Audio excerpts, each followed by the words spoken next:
बिस्मिल्लाहिर्रहमानिर्रहीम, अस्सलाम वालेकुम। कनाडा में मुकीम ओवरसीज पाकिस्तानीज देख रहे हैं प्राइम कनाडा टीवी और मैं हूं आपका मेज़बान इंजीनियर काजी नोमान मुजाहिद, आपके पसंदीदा प्रोग्राम रिबिल्ड नेशन के साथ।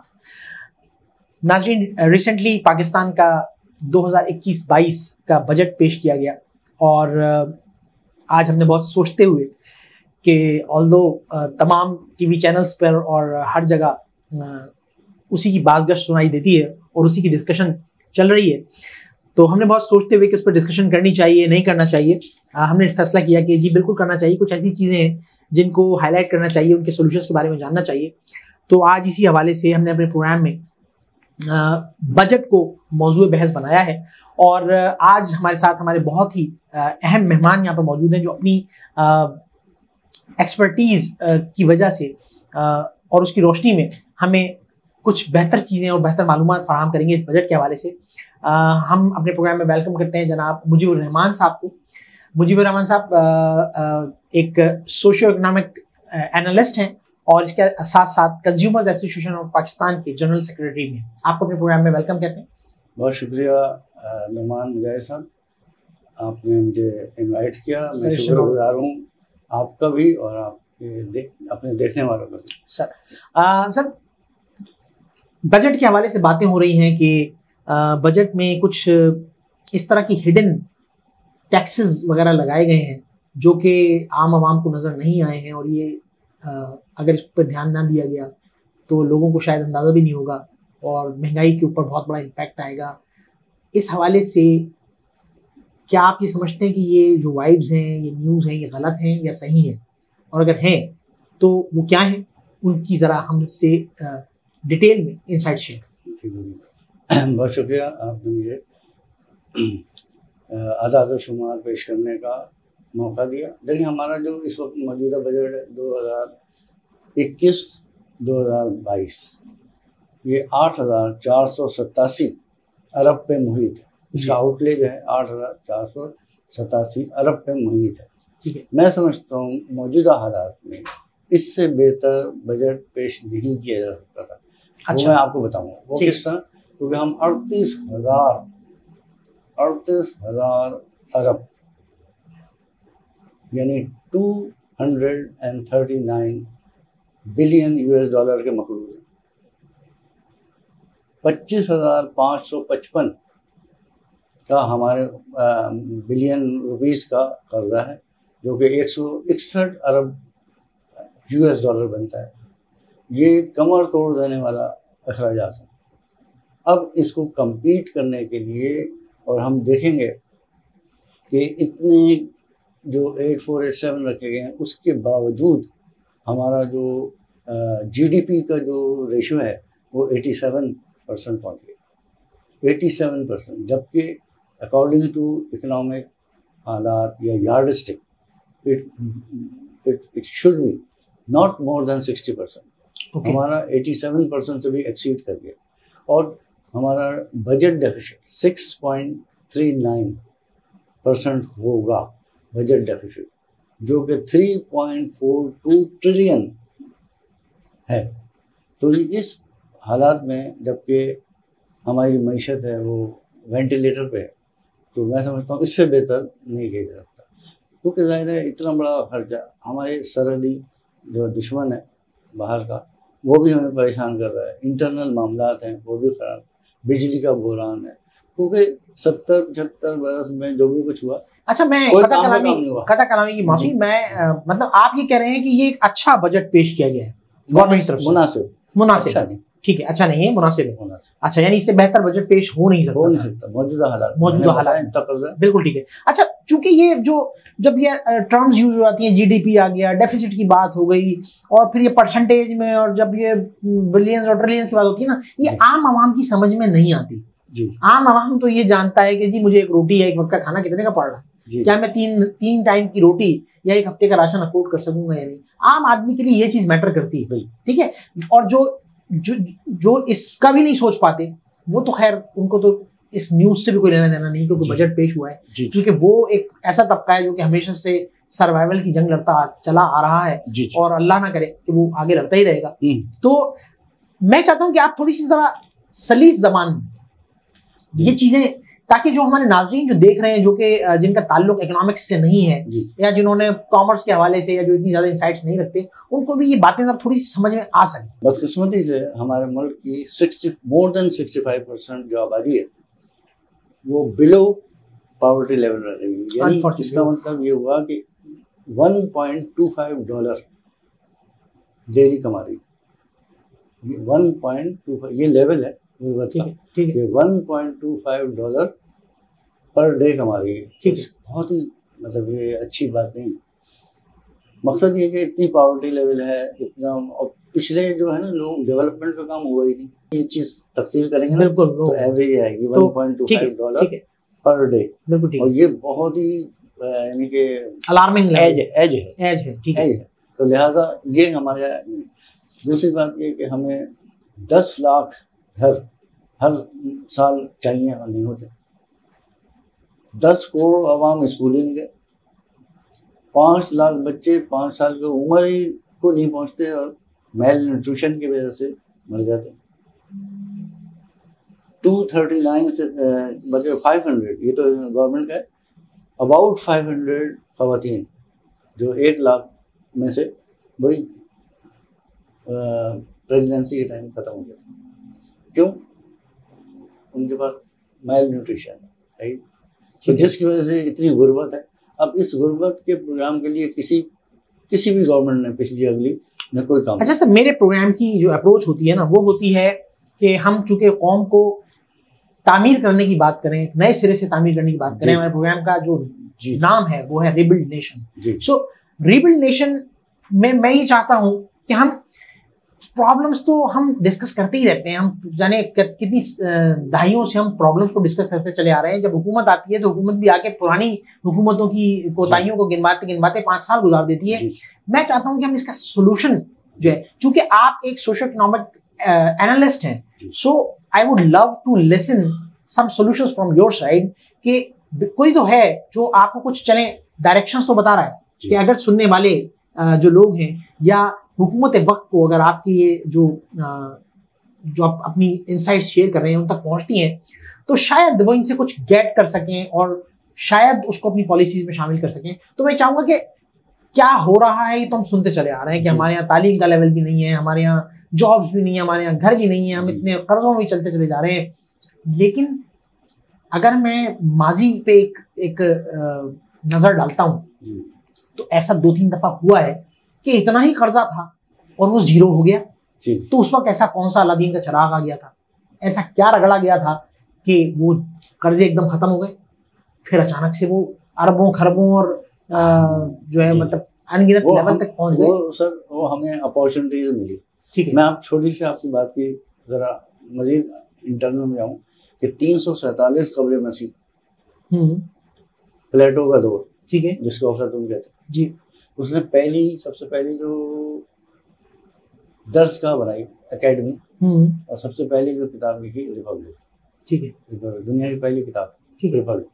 उसमें उसने कहा था कि अच्छी हुकूमतों के लिए जरूरी है अदल और इंसाफ का निज़ाम, good governance, right, best judiciary, ठीक है, और तालीम, ठीक है। लेकिन हमारे यहाँ इस पे 1947 में भी किसी को होश नहीं आया और अभी तक किसी को होश नहीं आया। हम सबसे कम देखिए, मसला ये है कि यहाँ एक सवाल मैं क्रॉस क्वेश्चनिंग आपसे आज बहुत करूंगा, क्योंकि जो टॉपिक आज छिड़ा हुआ है ना, ये ऐसा है कि ये तकरीबन हम सबसे ताल्लुक रखता है और हमारे दिलों के तार हिल जाते हैं। तो जब हुकूमत तो कह रही है कि जी आप सजाएं दें, आप पकड़ें, हम तो आए ही इसलिए कि हम ऐसे लोगों को जो है वो उनके जो भी उनका अंजाम है वहां तक पहुंचा के दम लेंगे, लेकिन आपकी अदालतें उनको बरी कर देती हैं। आप इसको भी छोड़ें, बहुत माजरत के साथ, बहुत माजरत के साथ, अदलिया हमारे लिए काबिल एहतराम है। हम पता नहीं, मैं ये बात कर रहा हूँ कि खुदा न खास्ता मैं कहीं किसी गुनाह का मुर्तकिब ना हो जाऊं कि मैं अदालत के खिलाफ कुछ बात करने लगूं, लेकिन देखें ये ऐसे क्वेश्चन मार्क है कि अब आवाम का अपनी अदलिया से, निज़ाम से एतमाद उठे हुए भी एक अरसा हो गया। जब ये बात आ गई कि आइंदा अब जो है वो जस्टिस के बारे में, किसी चीफ जस्टिस के बारे में, उनके असासों के बारे में कोई नहीं पूछेगा, जब ये अदालत की हुक्म दे दे, तो क्या ये खुला तजाद नहीं है? हाँ, आप क्या समझते हैं? बिल्कुल है। एक वो मुल्क जो कि इस्लाम के नजरिए के मुताबिक हासिल किया गया, बनाया गया और कहा गया कि इसको इस्लाम के नजरिए के मुताबिक चलाया जाएगा, तो इस्लाम का नजरिया तो ये था कि जो हमारे खुलफाए राशिदीन गुजरे हैं, तो हजरत उमर रजी अल्लाह ताला अन्हु के ज़माने में उन्होंने कहा कि अगर दरियाए नील के किनारे कोई कुत्ता भी अगर रात को भूख से मर जाए तो उसकी जिम्मेदारी हाकिम वक्त पर या जो खलीफा वक्त है उनके ऊपर वो होगी, तो वो इसके लिए रातों को निकला करते थे।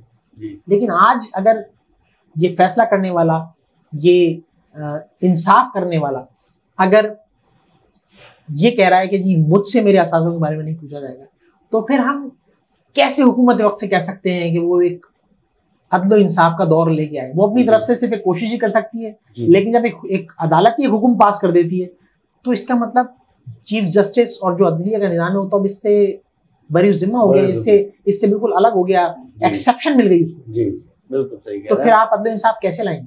मैं यही तो कह रहा हूँ कि बदकिस्मती की बात है हमारे यहाँ। अब ये ट्रेंड, मैं बड़ी माजरत के साथ अदलिया को बड़ा काबिल एहतराम, लेकिन अब जनरल ट्रेंड ये है कि अगर आपको इंसाफ चाहिए तो अच्छा वकील कर,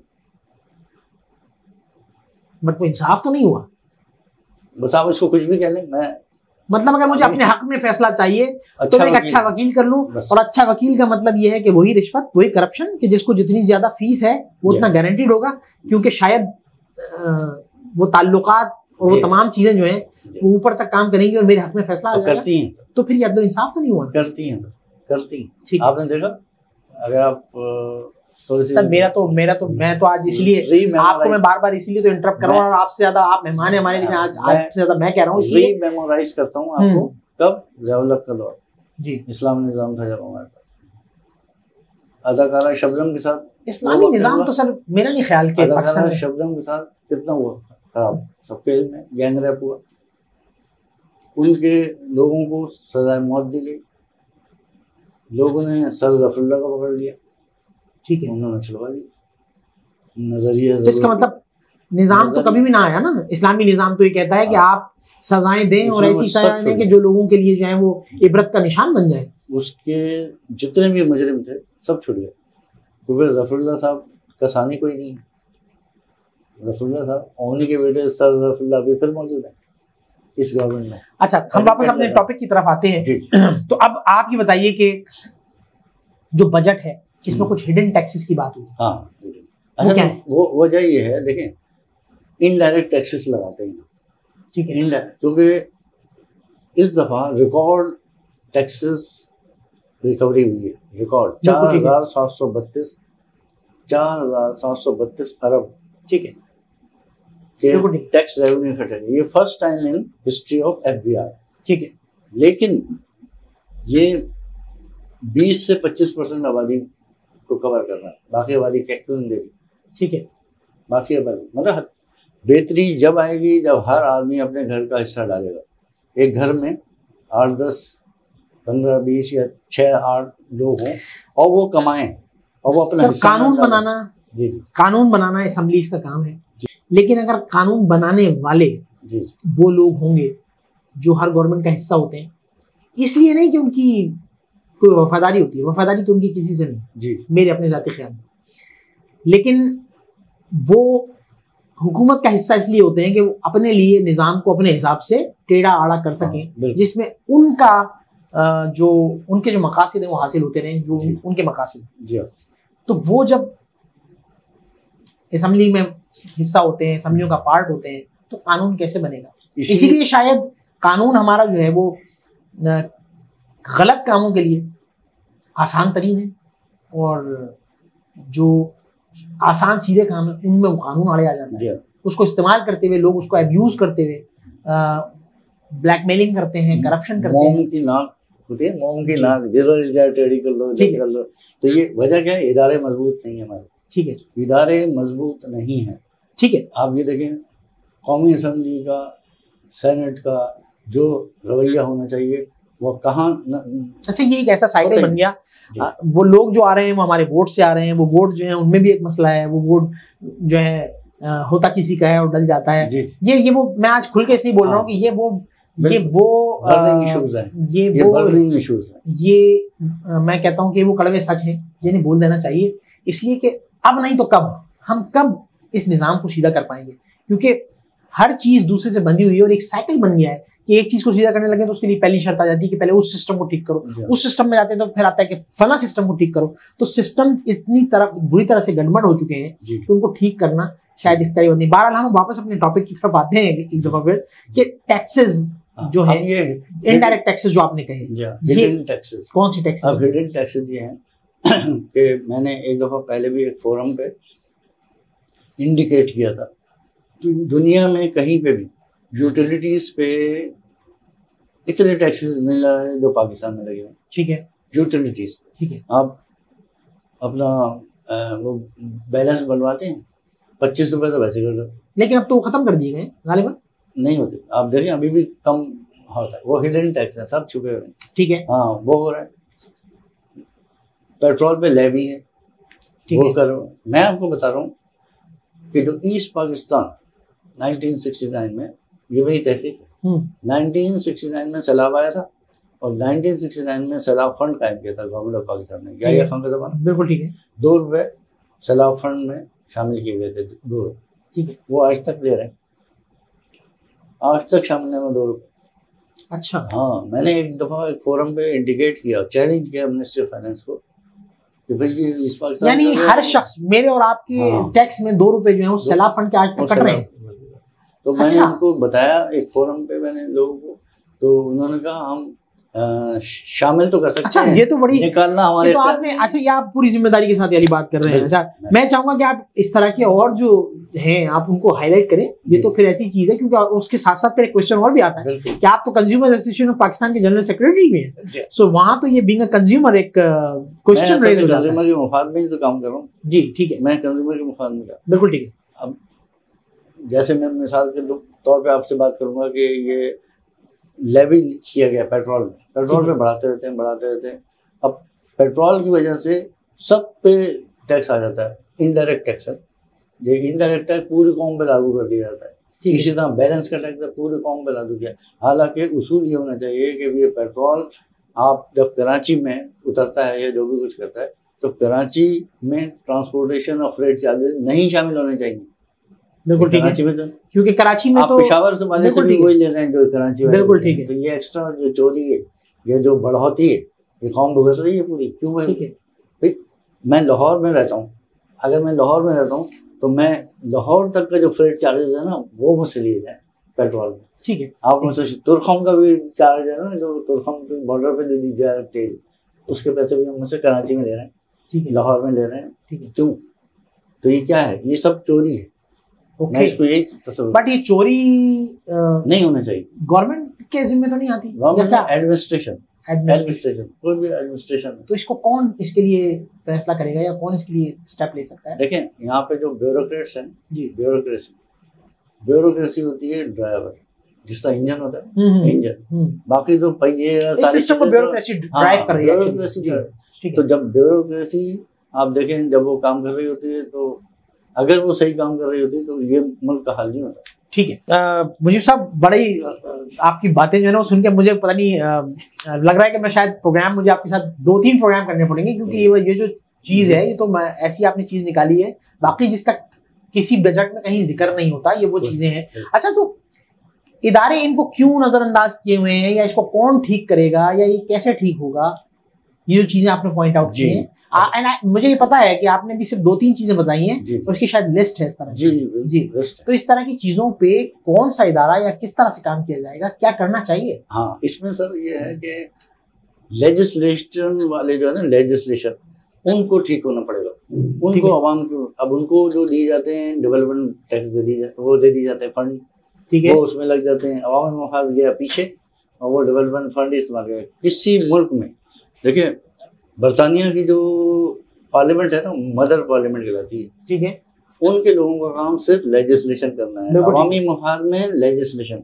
कोई भी कानून अवामी मफाद से टकराता है। लेकिन सर माजरत के साथ हमारी असेंबलीज में तो लड़ाइयाँ, बजट की कॉपियां फाड़ना, और जो एक कौन सी वो तहरीक इस्तेहकाक होती है, मैं तो पहले इस तरह के पहले बाकायदा प्रोग्राम्स टीवी पे आया करते थे, इसमें बताया जाता था कि आज जो है वो असेंबली में बहस हुई तो उसमें असेंबली से आधे से ज्यादा का टाइम तो उनके अपने हुकूक के लिए जंग लड़ते निकल जाते हैं, जबकि मेरा नहीं ख्याल कि वो ऐसे हुकूक भी होते हैं, वो तो खैर तो हमारे यहाँ तो असेंबली अवामी मफाद को कोई ख्याल ही नहीं कर रहा। अवामी मफाद में ये है कि बजाय लड़ने झगड़ने के आप बजट को शिकवार डिस्कस करें, बजट को शिकवार, ना कि उसकी कॉपियां बना के मारे, ठीक है, तो लिहाजा शिकवार बहस करें और जो उसके हर क्लॉज को हर पॉइंट को जो डिस्कस किया जाए, उस पे बहस। मैंने बताया आपको कि किस तरह क्रिएटिव बहस ये शामिल है, यानी कि पेट्रोल हाथ आ गया तो पेट्रोल पे लगाए चले जाए, के इलेक्ट्रिक का जो स्लैब सिस्टम है ये इंतहाई दर्जे का जालिमाना है। भाई क्या है, अब ये जो है इनसे कोई ये पूछे के इलेक्ट्रिक की इंतजामिया से कि पीक आवर में जो आप कुछ और रेट दे रहे हैं, फलाने में कुछ और रेट दे रहे हैं, इस स्लैब में ऊपर नीचे करने में बहुत सी गड़बड़ हो जाती है। बिल्कुल ठीक है। तो ये जो पीक आवर्स में आप बिजली बना रहे हैं जी, तो ये क्या सोने के पानी से बना रहे हैं? बिल्कुल ठीक है, जो वो बढ़ जाएगी फिर।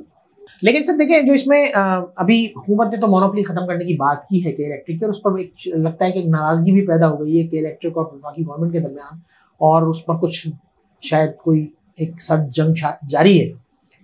तो मैं फिर यहाँ पर कहूँगा कि इसका जिम्मेदार हुकूमत कैसे है? ये तो एक प्राइवेट कंपनी है और उसके रूल्स हैं।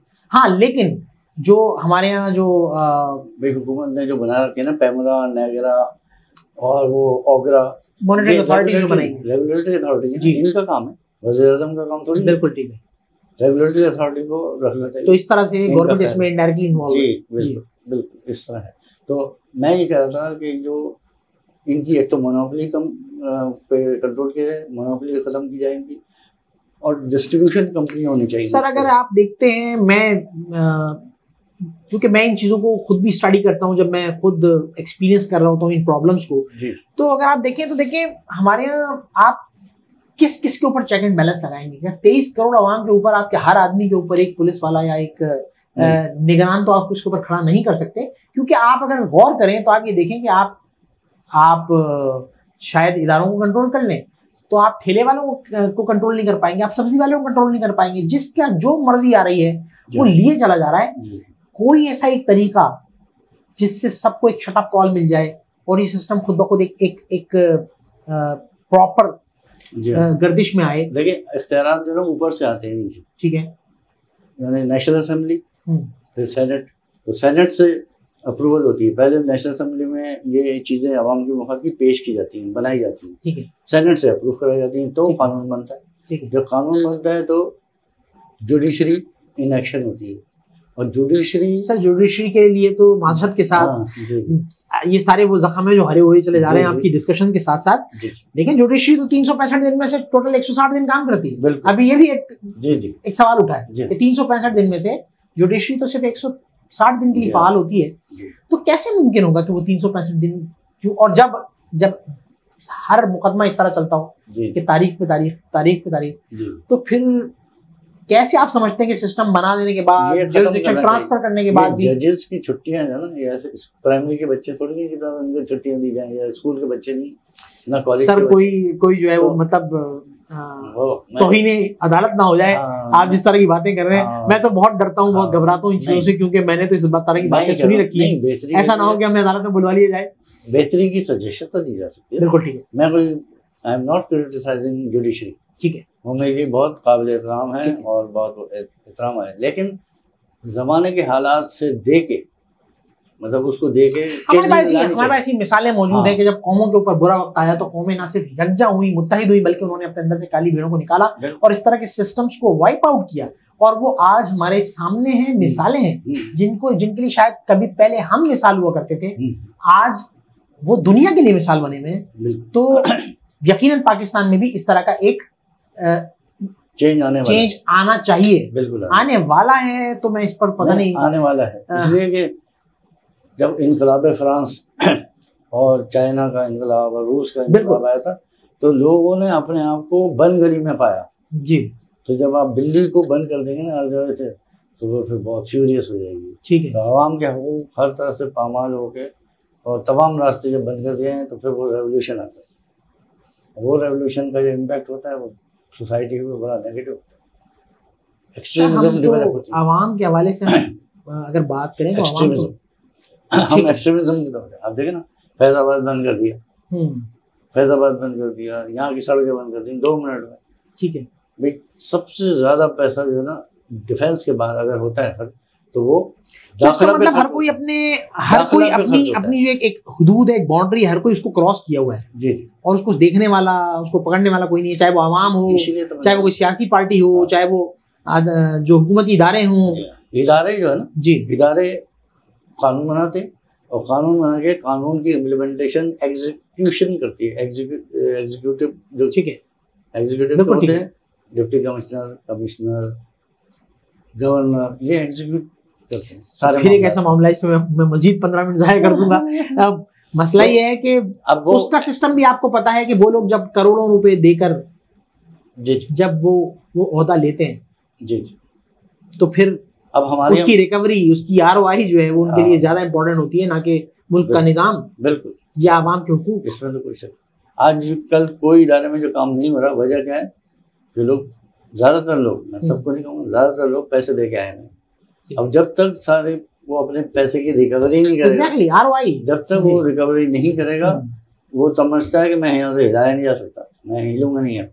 वरना पहले लोग डरते थे कि अवामी शिकायत हो जाएगी ना तो हमें इधर से उधर कर देंगे। अब अगर मैं ये कहूँ कि आपके पास आज हुकूमत है, आज आपको वजीर आजम बना दिया जाता है जी, मैं सबसे, तो आपके टॉप 5 एक्शंस क्या होंगे? अदल व इंसाफ। हजरत अली ने सबसे ज़्यादा जो जोर दिया है वो अदल व इंसाफ पे दिया। जहाँ अदल व इंसाफ होगा वहाँ गाड़ियाँ एक नज़्म ज़ब्त से चलेंगी। अगर गाड़ी इधर से किसी ने निकाल ली, किसी ने इधर से निकाल ली, किसी ने आगे चढ़ गया, कोई सर पे चढ़ गया, तो वो बदनज़मी का निज़ाम होगा। वहाँ पे गुड गवर्नेंस, बहरहाल ये तो वो जहाँ गुड गवर्नेंस होगी वहाँ पे हुकूमत सही चलेगी। लोगों को इंसाफ, लोगों को तालीम, लोगों को हेल्थ की मामला मिलेगा तो फिर गाड़ी बहुत अच्छी चलेगी। 57 इस्लामिक कंट्रीज हैं, मराकश से लेके मलेशिया तक। 76% वसाइल हम लोगों के पास हैं, यानी मुसलमानों के पास। तो इसके बावजूद जी, यानी ये तमाम जो सिस्टम्स में फ्लॉज हैं, ये बताने के बावजूद पाकिस्तान, यानी कि पाकिस्तान में अल्लाह ताला ने कुछ ऐसा एक स्पार्क रखा है कि अगर आज भी हम अपनी डायरेक्शन को दुरुस्त कर लें तो हम वापस से रिकवर कर सकते हैं। जी जी, ठीक है ना। वो तमाम चैलेंजेस जो आपने बताए कि जाने कितने अरब और कितने जो है वो हमारे ऊपर कर्जा है, हर शख्स के ऊपर जो एक बच्चा पैदा होता है वो अपने ऊपर एक कर्ज लेके पैदा होता है, तो वो रिकवर हो सकता है, वो दोबारा से खत्म किया जा सकता है, उसको जीरो पे लाया जा सकता है। ठीक है। जिस मुल्क के पास, आपकी बात की थोड़ा, जिस मुल्क के पास बलूचिस्तान हो वो कभी गरीब नहीं रह सकता। अच्छा, इतनी वसाइल हैं बलूचिस्तान में माशाल्लाह। देखिए वहाँ पे गोल्ड की माइंस हैं, वहाँ पे आयरन ओर बहुत मौजूद है, कोल मौजूद है। कोल इतना है कि आप सोच सकते जी, थर में, सिंध में मौजूद है, थर में जी थर में मौजूद। उसके पास आयरन ओर है, प्लेटिनियम है हमारे पास कुदरती गैस मौजूद है, गैस और बदीन में गैस है हमारे पास, गोल्ड मौजूद है, प्लेटिनियम मौजूद है, क्या चीज़ नहीं, बिल्कुल ठीक है। लेकिन हम लोग फायदा नहीं उठाते। चाइनीज या मतलब और जो दूसरे अक़वाम है वो बेनिफिट ले रहे हैं। अच्छा, क्या हुकूमत वक्त जो है वो इस तरफ कुछ काम कर रही है? कुछ आपको ऐसा लगता है कुछ इस डायरेक्शन में, पॉजिटिव डायरेक्शन में नहीं काम है, लेकिन जितना होना चाहिए ना उतना नहीं है। हाँ। अच्छा, मे बी कि वो जो चैलेंजेस हैं, अगर पिछली, बल्कि मैं चाहूंगा आप कंपैरिजन दें कि पुरानी गवर्नमेंट के मुकाबले में जो मौजूदा गवर्नमेंट है, क्या उसकी ये जो डायरेक्शन है वो थोड़ी सी पॉजिटिव है? बिल्कुल है, ठीक है। क्योंकि ओवरसीज पाकिस्तानी जी प्रोग्राम देख रहे हैं और वो बाकायदा यहाँ की जो इंसाइट्स होती हैं, क्योंकि हमारा प्रोग्राम प्राइम कैनेडा टीवी पे जाता है, टेलीकास्ट होता है, लिहाजा जो ओवरसीज पाकिस्तानीज हैं वो अपने जो फ्यूचर स्टेप्स हैं उनके हवाले से डिसीजंस लेते हैं। लिहाजा ये एक बहुत इंपॉर्टेंट बात है कि अगर इतना कुछ नेगेटिव हो रहा है तो शायद वो कहेंगे कि ठीक है जी यहाँ तो इस वक्त इन्वेस्टमेंट नहीं, लेकिन रोशन डिजिटल अकाउंट, जी रोशन डिजिटल अकाउंट गवर्नमेंट की बेहतरीन इनिशिएटिव है। ठीक है, ये बेसिकली जो पैसे आ रहे हैं ये इस बात को शो करता है ना कि गवर्नमेंट पॉजिटिव डायरेक्शन में काम कर रही है। लेकिन अगर वो उसकी फ्रीक्वेंसी ज्यादा हाई नहीं है तो उसकी शायद एक वजह ये भी हो सकती है कि उसे बहुत ज्यादा सिस्टम के अंदर जो प्रॉब्लम्स हैं उनको फेस करना पड़ रहा है, अपोजिशन का सामना करना पड़ रहा है। तो शायद उसकी वजह से वो डायरेक्शन, लेकिन एटलीस्ट अगर वो डायरेक्शन दुरुस्त है तो आज नहीं तो कल इंशाल्लाह हम अपने मसाइल पे maximum we are getting maximum from digital Roshan bank account. Okay. इसके जरिए इतनी ज़बरदस्त किस्म की आ रही है कि रिकॉर्ड रेमिटेंसेस आ रही है। बिल्कुल ठीक है। तो इसलिए ये अच्छा स्टेप है इनका। उसके बाद दूसरा जो बड़ा अच्छा स्टेप है इनका, ये एग्रीकल्चर पे फोकस कर रहे हैं। बिल्कुल ठीक है। उसमें भी रिकॉर्ड एक्सपोर्ट्स हमारी हुई। बिल्कुल, क्योंकि अगर किसान हमारा मजबूत नहीं होगा तो हमारी प्रोडक्टिविटी नहीं होगी। बिल्कुल ठीक, चीज़ें नहीं प्रोडक्ट होंगी। बिल्कुल ठीक। बहुत शुक्रिया मुजीबर रहमान साहब। माजरत के साथ कि मैं बहुत ज्यादा मैंने आज आपको बोलने का इतना मौका नहीं दिया जितना कि आपकी बातों से इस्तेफादा में हासिल करना चाहिए था, लेकिन कुछ बातें ऐसी थी कि जो मेरे जहन के सवालात सामने आते चले और मैं आपसे पूछता चला गया पैदर पे। नाज़रीन, हुकूमत वक्त अपनी तरफ से कोशिश कर रही है, जैसा कि आपने सुना कि जो डायरेक्शन अभी है वो बेस्ट डायरेक्शन है और पुरानी गवर्नमेंट्स के मुकाबले में अगर कंपैरिजन करें तो वो एक अच्छी डायरेक्शन में काम कर रही है गवर्नमेंट। ज़रूरत इस वक्त ये है कि हम बहैसियत पाकिस्तानी, बहैसियत कौम, हम हुकूमत वक्त का साथ दें। अगर उन्होंने कहा है कि इस निज़ाम को हम इम्प्रूव करना चाह रहे हैं, उन्होंने आपसे एक वक्त भी मांगा है। अगर मैं रिकॉल करूं, जब वेरी फर्स्ट डे जब हुकूमत में आने के बाद, इलेक्ट होने के बाद, इमरान खान साहब ने जो हुकूमत से जो एक आवाम से अपील की थी वो ये की थी कि आप कुछ वक्त हमें दें, थोड़ी सी मुश्किल या कठिन वक्त आएगा लेकिन उसके बाद आसानी आ जाएगी। तो शायद वो इम्तहान हमारा भी चल रहा है और इसमें हमें सबको कोऑपरेट करने की ज़रूरत है। हमें अपने मुल्क के साथ, अपनी गवर्नमेंट के साथ खड़े होने की ज़रूरत है। इस दुआ के साथ कि अल्लाह ताला हमें सब्र के साथ इस मुश्किल घड़ी से निकलने की तौफीक अता फरमाए। काजी नौमान मुजाहिद को इजाज़त दीजिए। अल्लाह हाफ़िज़।